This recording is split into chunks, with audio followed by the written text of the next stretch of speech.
In the previous lecture, we used a ground node at the bottom of this circuit as our 0-volt reference. And we found that the nodal voltage at 3 locations was 2.5 volts, 0.5 volts, and 0.5 volts. Each of these voltages was referenced back to the ground node. These were the differential voltages that we measured. Now the differential voltages will not change based on where we put the ground node, nor will the amount of current flowing through each device.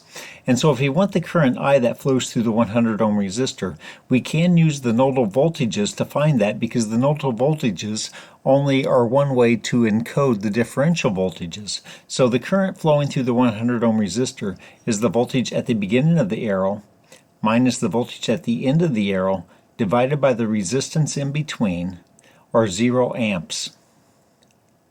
This will not change even if we move the ground node.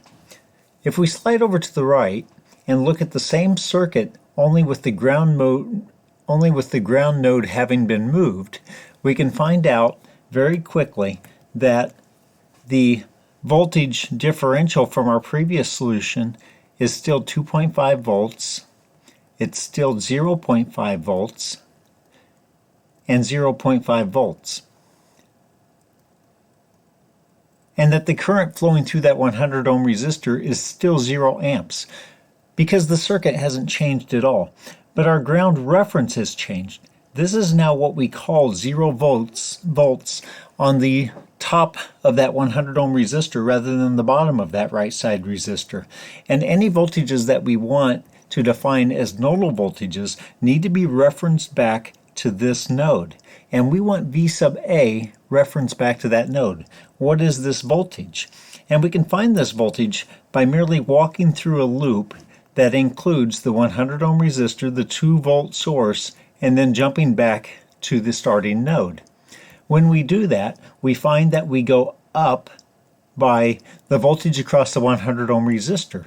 But the 100 ohm resistor has 0 current flowing through it. So 100 times 0, the voltage across that resistor is 0 volts. Plus we have the 2-volt source.